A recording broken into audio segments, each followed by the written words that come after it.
It was just kind of funny because not so long ago I was talking to this about Wood Peanut where I kind of missed 2012s or 14s of when they actually had like cinematic games. Like sure, they weren't the greatest amount of games since they were just pure cutscenes and shit, but it's like I kind of rather have that because at least they were interesting to talk about than like the open world stuff we keep getting because it's just like fucking look just at like Astro's Wrath. That sandbox, game was but, actually an anime, which is the point. But it's not like it's like a predetermined experience, right? It's not you're not like meandering, and the gameplay that's there is cool and it's fun, right? yeah, it's interactive. Exactly. Yeah, and I guess when you mentioned Sonic Frontiers, it just reminded me. I remember when I like learning about it in the leaks, I was just thinking about like how I just don't really care for an open world Sonic game because it just doesn't seem like Sega's even capable of doing that right. And it's like, And you were right. They weren't. yeah. And you were right. The worst part is you could make it work if you just made Sonic's moveset more interesting or the environment to actually be what you expect out of like a Sega, like a Sonic world. But instead it's just like pretty... Again, the Sonic fans have it right with like the fan games and shit that make it open world. It's not. I don't really want an open world Sonic game because so open world's kind of boring. But for the environments and like level design, like they got it. Yeah, that's the thing. Like they could have just like made it like a regular Sonic game, like something like a boost game formula, or I don't know. Like at least they did so well with that with Generations back then and Unleashed. So it's like, or they could just do like adventure style controls. Where like you have a lot of control over your movement, but like there's no boost. Like you guys like a spin dash or something. Yeah, it doesn't. Or like a little dash. I don't know. Like around the time of Frontiers, we kept hearing rumors about Adventure 3 or whatever. But I remember. Technically, they're still. Well, true, right? I think it was an Adventure remake or Adventure 3, one of the two. Oh fuck! I don't know how they're gonna remake Adventure. they're gonna remake it again. Will it be worse? Only time will tell. Will it be on PC? God, I hope so. God, I sure hope it does. It probably is, at least. Oh shit. But at least it's not like an Atlas treatment where they just remake a game every so often. Oh, great. Yeah. Any last thing that you really want to showcase about yourself? Because I mean, we really have been talking about games, right? Yeah. I don't know, really. I don't know. Like I mentioned earlier, I've been really getting into Yokai Watch again. Like, I got to experience a childhood I never really had. I've been just really into it. My next project might most likely will be on Yokai Watch whenever I get to it. I've been buying some merch. I've been buying the medals. I got a watch, and it's fun to mess around with. Wait, by child, you mean like if you wish this thing came out around the time you were still a kid? No, like I wish I got to experience it like when I was a kid, because it was out when I was a kid. It was huge, but I never got to actually play the games or like really get much into it because my family was poor. Like I got to catch some episodes. I think the first season used to be on Netflix and the first movie, and that's all I got to ever experience. I never got to play the games. I only had like one of the watches and literally 2 medals, and that's it.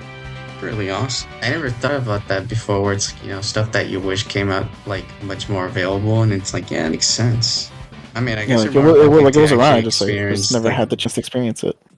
Because you're still lucky though that you can experience like now than ever. It's like exactly right. Most people don't really get that chance for a lot of things, especially like before the year 2000 when like things are less accessible online.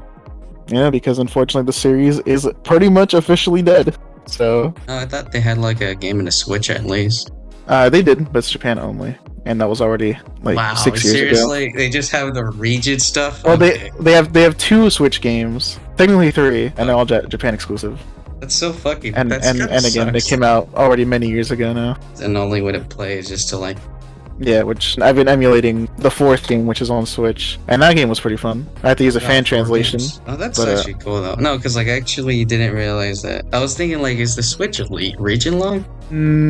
Technically, no. You're right. I just remembered now. Right, because like technically no, but you had to like make a Japanese profile to access some things. Yeah, I completely forgot about that. I used to do that when I wanted to access like the emulation library because that's different whenever you're in like a. They have like a few extra games. Yeah, no kidding. Just like stuff like, oh yeah, if I want to play Fire Emblem Mystery of the Emblem, I have to play on a Japanese account because it's just not in the US. Yeah, if you want to play a fucking Sukapon game, you have to play the Japanese one.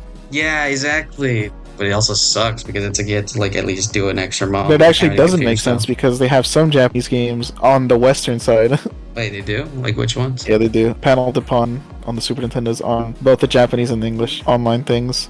Now that's a really good ass game. True. And I think there's like another game or two that they have on the English side, but most of them are, or a lot of the ones that matter are only on the Japanese one.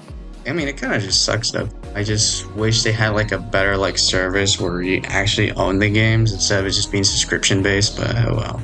I mean, that's what they used to have for the Wii U in that era, but people didn't buy it. So that's the thing. It's like they've done it before, but they're not gonna do it at all. and I get why they're not doing it again, because I don't think anyone's gonna pay $5 for Mario Bros for the arcade. Think about it. It's Mario Bros for the arcade. Fucking accurate, guys. We gotta have her accurate. They're not even their own ROMs. They're also pirated. That is kind of true, yeah. Playing Panel de Pon with somebody instead of like having to like set it up on S9X or whatever, it's actually good. That's true. It is a lot easier to play online on those games than on emulator. Yeah, especially when we're still trying to figure out how Netflix works for everybody, or just be stuck with Parsec, which is a nightmare because it's a Parsec. Yeah. And now that's pretty much how we just identify within games, because they are related to like our past, but also just like our current taste about a lot of stuff in the media. Also, something just to be more strong about when it comes to like the current stuff that's going on in the industry. It's like kind of almost like talk about politics, but it's more interesting. Except it's not the most dire, at least. Yeah, it's more like pessimistic, if anything, because I mean, I kind of understand why people are so depressed about the way AAA studios been doing with their games and IPs, but it's like, I mean, yeah, that's just one thing, but I wouldn't say it affects everything, because I mean, I feel like we still got a lot of like fun stuff when it's handled by like fans mostly, especially when we've done. And even still, some AAA devs can still make actually high quality games. Yeah, like I did talk about the Game Awards stuff, and it was mostly stuff like, oh, there's not that much stuff I cared about other than Pac-Man. But, oh yeah, that shit looks terrible. That looks genuinely awful. Yeah, but it looks really interesting nonetheless. It's so stupid. It is interesting. I can't deny that. New Bloodstained game, I'll give it that too. That's also oh yeah, that also got announced. Yeah. I love how we still have like hyper-realistic cutscenes mixed with the 3DS graphics of that game. Oh man. Yeah, I was like, is this a port or is it a new game? Because it looks exactly like the other Bloodstained game. It does, but I mean, I kind of don't blame them for using the same engine, because I mean, I don't care like how much you graphics. I care about how it plays, and I like the original. At least a pretty distinct style that's like you recognize it. So. Yeah, I just think it's complete whiplash though when the cutscenes come in and they just look more detailed in the game. Yeah. It's like what are those old times in the 2010s? Oh yeah, I guess sometimes Yakuza was kind of like that actually. But at least it was only new Yakuza project. I mean, I'm excited for that. Oh yeah, and now I guess that's basically as much as we'll say. So yeah, thanks for coming in and talking today. Ain't that no problem. And I'll see you in the next one.